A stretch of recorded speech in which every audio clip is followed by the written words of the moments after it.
Hello everyone, कैसे आप सभी। आज का ये वीडियो बहुत ज़्यादा इंपॉर्टेंट होने वाला है क्योंकि आज हम लोग बात करेंगे इंग्लिश एग्जाम को लेके। क्या क्या गलती करते हैं आप इंग्लिश एग्जाम में जिसकी वजह से आपके 80 आउट ऑफ 80 नंबर नहीं आ पाते। बहुत सारी कॉमन मिस्टेक है, वो सारी मिस्टेक की बात मैं आज इस वीडियो में करने वाला हूँ और आपके मन में जितने भी डाउट है इंग्लिश एग्जाम को लेके वो सारे डाउट क्लियर होंगे। तो ये वीडियो आपको लास्ट तक देखना है।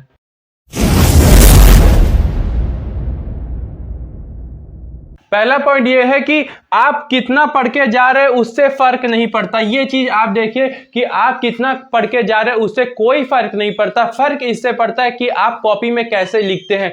ये कैसे लिखते हैं ये सारी बात मैं बताने वाला हूं इस वीडियो में। सेकंड पॉइंट जो बता सकते हैं ये हम कह सकते हैं पेपर कैसा आएगा, इजी आएगा, टफ आएगा, क्या आएगा, ये सारे डाउट आपके मन में आते हैं। मैं बताना चाहूंगा पिछले 3 से 4 सालों में मैंने ये एनालाइज किया है। पेपर इजी आता है लेकिन इजी के साथ मैंने लिखा है लंदी रहता, लंबा रहता है। मतलब आप अगर जैसे मैं बता रहा हूं उस तरह नहीं करते तो कई बच्चे ऐसे हैं कि अपने इंग्लिश एग्जाम छोड़ के आते हैं। मतलब पेपर बड़ा आता है एज कंपेयर और अदर एग्जाम।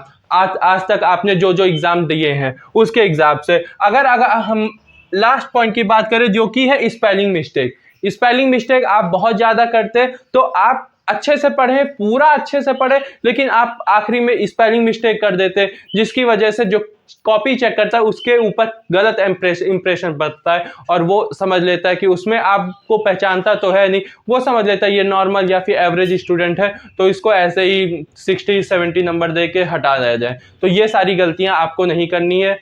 सबसे पहले मैं आपको बताऊं पेपर पैटर्न कैसे होता है, मतलब पेपर कैसे आता है। तो मैं आपको बताना चाहूंगा सबसे पहले रीडिंग होता है, फिर राइटिंग होता है, फिर ग्रामर होता है, फिर लिटरेचर होता है। जो कि रीडिंग सेक्शन है ये सेक्शन ए में होता है। राइटिंग सेक्शन और ग्रामर सेक्शन को मिला के सेक्शन बी कर देते हैं और ये सेक्शन सी होता है। अब रीडिंग सेक्शन में आपने देखा होगा नीचे लिखा है यहां नंबर कटेंगे। जी हाँ, ग्रामर सेक्शन, राइटिंग सेक्शन तो आप पैराग्राफ होता है आराम से कर लेते हैं, ग्रामर सेक्शन भी हो ही जाता है और लिटरेचर तो साल भर से पढ़ते आ रहे हैं। लेकिन रीडिंग सेक्शन में क्या होता है यहाँ पे नंबर 100% कटते हैं। कैसे बचाना है कैसे नहीं कटना वो मैं बात करूंगा आगे। अगर हम लोग राइटिंग सेक्शन की बात करें इसमें नीचे लिखा टाइम मैनेजमेंट, मतलब इसमें टाइम मैनेज करना सबसे ज्यादा इंपॉर्टेंट है। मतलब लिखने को आप पैराग्राफ क्या 3-4 पेज लिख सकते हैं, लेकिन कम टाइम में अच्छा से अच्छा कंटेंट लिखना कैसे लिखना ये मैं बताने वाला हूँ राइटिंग सेक्शन में। इसी के बाद अगर ग्रामर की बात करें, ग्रामर में सबसे ज्यादा इजीएस्ट है, मतलब ये फ्री के नंबर होते हैं। ऐसी मैं ट्रिक बताऊंगा जिसमें आपको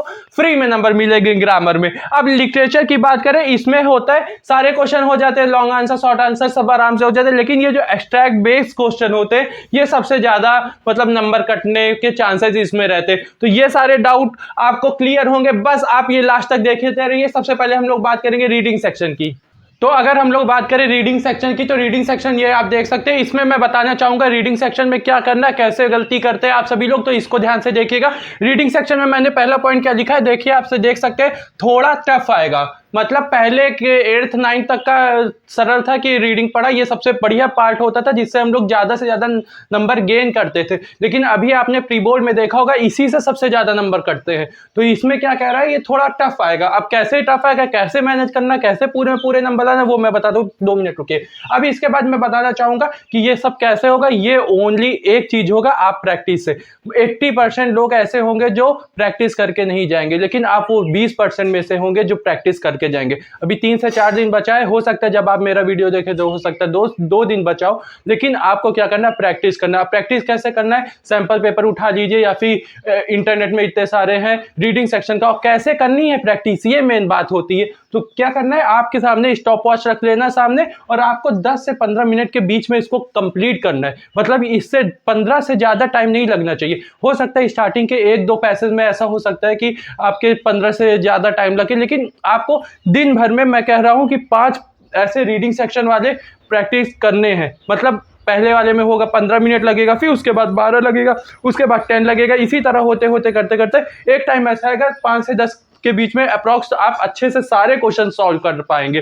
तो ये क्या करना है, ये 10 से 15 मिनट के बीच से ज्यादा लग रहा है तो मतलब आपकी प्रैक्टिस कम है, आपको और नंबर ऑफ प्रैक्टिस बढ़ानी चाहिए। तो प्रैक्टिस जरूर कर लेना है। अब इसके बाद क्या कह रहे हैं, कि आपको करना है क्वेश्चन कैसे अटेम्प्ट करना। पहले क्या करना है आपको, पैसेज पहले क्या करते थे, पैसेज सारा पढ़ लिए फिर उसके बाद क्वेश्चन देखते थे। लेकिन अभी क्या है, अभी क्या क्वेश्चन तो पढ़ना है, लेकिन अभी आप क्या करिएगा, क्वेश्चन भी नहीं पढ़ना है। मतलब मैं कह रहा हूं क्वेश्चन को पढ़ना ही नहीं है, पहले आपको एक बार पैसेज एक बार पढ़ लेना, समझ लेना, उसके बाद क्वेश्चन करना। क्योंकि पहले के टाइम में ऐसा था कि क्वेश्चन सीधे सीधे डायरेक्ट पैसेज से पूछ लिए जाते थे, तो तुम आप वर्ड देख लेते थे, वर्ड आ गया तो अप्रॉक्स आंसर मिल जाता। लेकिन अभी क्या पैटर्न चेंज हो चुका, पैसेज टफ आने लगे, तो आपको पैसेज पढ़ लेना, समझ लेना क्या कहानी है, थोड़ा सा दिमाग में समझ लेना, उसके बाद क्या करना है कि क्वेश्चन पढ़ना। आप क्वेश्चन पढ़ना, क्वेश्चन के बाद आपको पता चल जाएगा कि किस पैराग्राफ पे किस जगह पे ऐसा चीज पूछा गया, फिर क्वेश्चन पढ़ने के बाद आप तुरंत सही से लगा पाएंगे। क्योंकि कभी कभी ऐसा होता है कि स्टार्टिंग में जो लिखा होता है और एंडिंग में लिखा होता है वो मिसमैच हो जाता है, मतलब रिजल्ट जो होता है वो एंडिंग में लिखा होता है, तो आपका क्वेश्चन एंडिंग वाला पूछा होता है, लेकिन बच्चे क्या करते हैं, स्टार्टिंग वाला करके वही टिक कर देते हैं। मतलब बोर्ड एग्जाम वाले बहुत खतरनाक होते हैं, इसलिए वो बच्चों की थिंकिंग से समझते हैं, और हम लोग तो हैं वो 20% वालों में से जो इसको एकदम तैयार करके जाएंगे। तो ऐसा करना है। अब हम लोग चलते हैं राइटिंग सेक्शन की तरफ। बच्चों अगर हम लोग राइटिंग सेक्शन की बात करें तो राइटिंग सेक्शन में सबसे फर्स्ट पॉइंट क्या होता है कि आपको फॉर्मेट याद करना। बहुत सारे बच्चे कहते हैं क्या फॉर्मेट के नंबर मिलते हैं, हाँ मिलते हैं, 1 नंबर मिलता है। मतलब किसी का भी फॉर्मेट आपको प्रॉपर तरीके से पता होना चाहिए। फर्स्ट चीज तो यही एग्जामिनर देखता है कि फॉर्मेट सही है कि नहीं। अभी आप फॉर्मेट ही गलत लिखेंगे तो अंदर चाहे जितनी भी अच्छी चीज लिख ले, उसके सामने तो इमेज बन जाएगी ना कि ये लड़का नॉर्मल सा बेकार है, हमको पूरे नंबर आधा 1 नंबर काट ही लेना आखिरी में। तो आपको सबसे फर्स्ट क्या है, फॉर्मेट तैयार करना है। उसके बाद हमने क्या किया है कि जितनी चीज अभी हमने जैसे बताए थे प्रैक्टिस करना, तो चीज से इन सारा की चीजें प्रैक्टिस करनी। जैसे एनालिटिक पैराग्राफ है, अब इसकी मैं बात एक बताता हूं। जैसे एनालिटिक पैराग्राफ आपने पढ़ा, उसके बाद आपके मन में जो जो पॉइंट आ रहे, कॉपी के एकदम लास्ट पेज जाइएगा, लास्ट पेज में जितने भी पॉइंट्स आ रहे वो पॉइंट 1 2 3 पॉइंट नोट आउट कर लीजिए। इससे आपको क्या फायदा होगा, जब आप कॉपी में लिखेंगे तो आप वो काटा पीटी नहीं करेंगे कि काट देंगे, ये पॉइंट नहीं आ रहा, ये नहीं पे। कम से कम 5 से 6 पॉइंट आपने लिख लिए मेन। अब इसको डिस्क्राइब करते हुए आगे मेन में लिख देंगे, तो इससे क्या होगा, कटेगा नहीं और आपके पास सारे पॉइंट्स याद रहेंगे। मतलब ऐसा होता है ना कि आपको सारे पॉइंट समझ में आ रहे, लेकिन लिखने टाइम वो क्या पॉइंट याद किया था वो भूल गए। तो ये सबके बेस्ट पॉइंट ये बेस्ट तरीका ये होता है कि कॉपी के लास्ट पेज में क्या करना है, वो सारे पॉइंट्स को आपको लिख लेना है। लिखने से क्या होगा कि अब उसके बाद आप पहला पॉइंट लिखे, उसके बाद सेकंड पॉइंट के लिए आपको ज्यादा सोचना नहीं पड़ेगा, आप उससे देखेंगे और उसको डिस्क्राइब करते जाएंगे। इससे आपका टाइम भी बचेगा और आप सही और बिना गलत किए, मतलब बिना काटा पीटी किए आप कर सकते हैं। इसी के बाद अगर हम लोग बात की जाए कि मोस्ट इंपॉर्टेंट टॉपिक्स कहाँ से मिलेंगे, वही अपना सैंपल पेपर या फिर इंटरनेट में इतने सारे हैं, कहीं से भी आप देख लीजिए। पैराग्राफ जैसे रीडिंग सेक्शन देखे उसी तरह इसमें भी मिल जाएंगे, आपको एक आइडिया हो जाएगा किस टाइप से पूछे जा रहे हैं। अगर हम लोग लास्ट की बात करें तो स्पेलिंग मिस्टेक, ये क्या है, ये नहीं करना है आपको। स्पेलिंग मिस्टेक से एग्जामिनर के मन में एक गलत थॉट आ जाता है कि ये बच्चा एवरेज है। अपने को एवरेज नहीं बनना है ना, अपने को तो एकदम टॉप लेवल पे जाना है। तो क्या स्पेलिंग मिस्टेक नहीं करना, ये थोड़ा ध्यान से करना है। और जो भी चीज मेन वर्ड हो वो आपको क्या हाईलाइट कर देना है, बॉल जैसे हाईलाइट पेन से करना है। तो इससे क्या होगा कि एग्जामिनर के सामने वही चीज आएगी ना सामने, तो उसको एकदम इमेज एक तरह से हम लोग को क्या करना है, ऊंची करनी है अपनी, क्योंकि वो आपको जानता नहीं है, आपकी कॉपी ही से वो जानेगा। तो अभी हम लोग आगे बढ़ते हैं। बच्चों अगर हम लोग लिटरेचर सेक्शन की बात करें तो सबसे पहला क्या है, आपके सारे चैप्टर्स की स्टोरी आपको पता होनी चाहिए। जो चैप्टर है, जो पोयम है, कॉपी में, बुक में जो भी चीजें हैं वो सारी की स्टोरी आपको एक एक पॉइंट पता होना चाहिए। वो सारी चीज पता हो गई। ये कैसे पता होगी, आपको खुद से रीडिंग करना है, कोई समरी नहीं देखनी, कोई वीडियो नहीं देखना है यूट्यूब में, बस आपको क्या रीडिंग करना है वो भी खुद से करना है। क्योंकि खुद से रीडिंग करेंगे तो आपको एक एक पॉइंट समझ में आएगा। अब उसके बाद क्या कर दिया है कि उसके बाद आपको क्या रिवीजन करना है और नोट्स बनाना है। शॉर्ट नोट्स जरूर बनाना है। शॉर्ट नोट्स मतलब क्या है, पहले क्या करना है कि उनके कीवर्ड जो है, जैसे मान लिया आपको रीडिंग करना है, एक चैप्टर उठा लिया, अब रीडिंग कर रहे हैं वो चैप्टर, तो उसमें क्या हाईलाइटर ले लीजिए या फिर पेन ले लीजिए, उसमें जो मोस्ट प्रायोरिटी जो पूछे जाने वाले कीवर्ड है उसको अंडरलाइन करना। अब अंडरलाइन करने के बाद आपको क्या होगा कि चैप्टर ओवर हो गया। अब उससे रिलेटेड आपको शॉर्ट नोट्स बनाए, एक कॉपी भी ले लेनी है, उसमें शॉर्ट नोट्स करना। ये नोट्स का कब काम आएगी, बोर्ड एग्जाम में सुबह सुबह याद करने के लिए काम आएगी, कि वो नोट्स एक बार सारे चैप्टर्स की पढ़ लेंगे तो आपको बड़ा सा चैप्टर पढ़ने की नहीं जरूरत होगी। तो अभी क्या टाइम है चैप्टर पढ़ने का, नोट्स बनाना है, कीवर्ड अंडरलाइन करना है, इतना सब कर लेते हैं। उसके बाद आपको लिटरेचर सेक्शन में कोई भी कहीं से भी पूछ ले, आपको कोई नहीं हरा सकता। मतलब आप पूरे में पूरे नंबर लाएंगे। क्यों? क्योंकि आपने कुछ छोड़ा ही नहीं है, आपने सभी चीज़ पढ़ा है और एक स्मार्ट तरीके से पढ़ा, एवरेज स्टूडेंट से थोड़ा अपर लेवल में पढ़ा है। तो इस तरह अगर आप करते तो आपके आएंगे लिटरेचर सेक्शन में फुल आउट ऑफ फुल।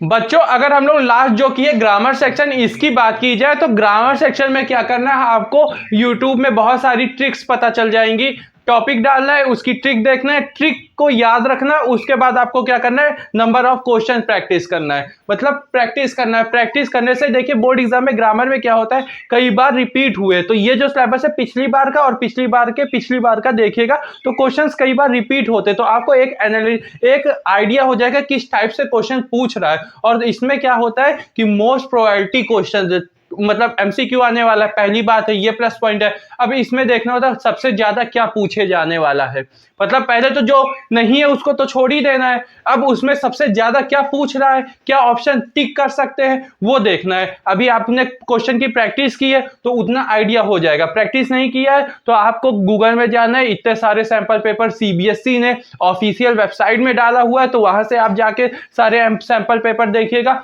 अच्छे से सॉल्व करिएगा, एकदम बढ़िया से करिएगा। पेपर क्या है, इजी आने वाला है।